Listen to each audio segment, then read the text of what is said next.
అక్కడెప్పుడూ car party గెలవదు. కానీ గెలిచిన ఎమ్మెల్యేలిద్దరూ pink కండువా కప్పుకున్నారు. కానీ అది వాపే తప్ప బలుపు కాదని కేడర్కి అర్థమైపోయింది. ఒకరిద్దరు బీఆర్ఎస్ లో చేరి 10 ఏళ్లు చక్రం తిప్పినా కష్టకాలంలో నిలువ నీడలేక భరోసా ఇచ్చే నాయకులు లేక కార్యకర్తలు తల్లడిల్లుతున్నారు.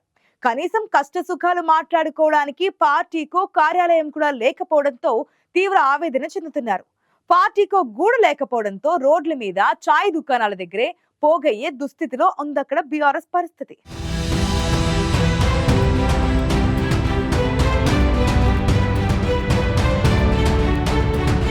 అక్కరకు రాని చుట్టము మొక్కిన వరమియని వేలుపు అన్న సుమతీ శతకాన్ని గుర్తు చేసుకుంటోంది అక్కడి car party cadre. Bhadradri Kothagudem జిల్లా ఇల్లెందు నియోజకవర్గంలో 2014-2018 అసెంబ్లీ ఎన్నికల్లో కాంగ్రెస్ పార్టీ అభ్యర్థులుగా కోరం కనకయ్య, బానోత్ హరిప్రియ గెలిచారు. అయితే కొన్నాళ్లకే కాంగ్రెస్ కండువాలు పక్కన పడేసి అధికారంలో ఉన్న బీఆర్ఎస్ పార్టీలో చేరిపోయారు. ఎమ్మెల్యేలు గెలవకపోయినా దశాబ్ద కాలం పాటు బీఆర్ఎస్ ప్రాతినిధ్యమే కొనసాగిన ఇల్లెందు నియోజకవర్గంలో కనీసం పార్టీ కార్యాలయాన్ని ఏర్పాటు చేయలేకపోయారు. ఎమ్మెల్యేలుగా ప్రభుత్వం కేటాయించిన అధికారిక క్యాంపు కార్యాలయంలోనే అటు పార్టీ ఇటు ప్రభుత్వ కార్యక్రమాలు నిర్వహించారు కనకయ్య, హరిప్రియ.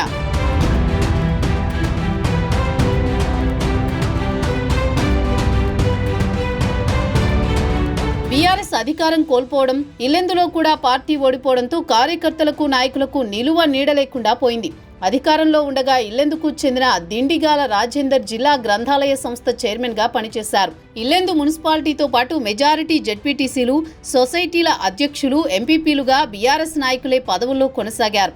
పార్టీ ద్వారా అనేక మంది నాయకులు పార్టీ పదవులు, అధికారాలు అనుభవించిన నియోజకవర్గ కేంద్రంలో పార్టీకి శాశ్వత కార్యాలయాన్ని ఏర్పాటు చేసే విషయంలో ఏమాత్రం శ్రద్ధ చూపలేదు. క్యాంపు కార్యాలయాన్నే వాడుకున్నారు. ఓటమి తర్వాత ఎవరిళ్లలో వాళ్ళు ఉండిపోయారు.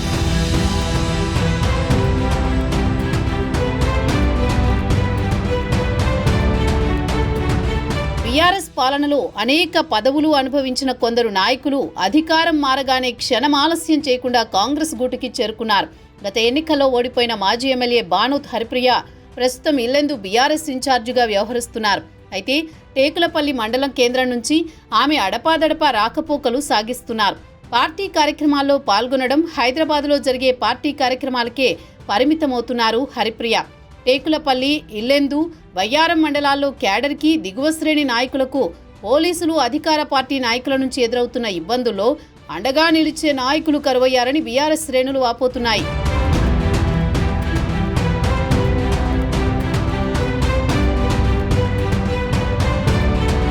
ఇల్లెందులో బీఆర్ఎస్ నేత దిండిగల రాజేందర్ కు చెందిన పాత ఐస్ క్రీం షాపునే కార్యకర్తలు అడ్డాగా వాడుకుంటున్నారు. చర్చి దగ్గర గ్రామీణ బ్యాంకు మెట్లపైనే చతికిలబడి మరికొందరు బాధలు పంచుకుంటున్నారు. ఇల్లెందుకు ఎవరైనా ముఖ్య నాయకులు వస్తే వారిని కలిసేందుకు ప్రెస్ మీట్ల నిర్వహణకు ఫంక్షన్ హాళ్లను వెతుకుతున్నారు. కొసమెరుపు ఏంటంటే అంతర్జాతీయ మహిళా దినోత్సవం సందర్భంగా ఇల్లెందు మెయిన్ రోడ్ పక్కనున్న ఓ సినిమా థియేటర్ గేట్ ముందు మాజీ మహిళా కౌన్సిలర్లను సన్మానించారు. స్థానిక సంస్థల ఎన్నికల్లో పోటీ చేసేందుకు అభ్యర్థులు కూడా ముందుకు రాని పరిస్థితులు ఇల్లెందులో ఉన్నాయని కారు పార్టీ కార్యకర్తలు వాపోతున్నారు. కొన్నాళ్లకు సెంటర్కొచ్చి హారన్ కొట్టిన కారులో ఎక్కడానికి ఎవ్వరూ వచ్చేలా కనిపించడం లేదు.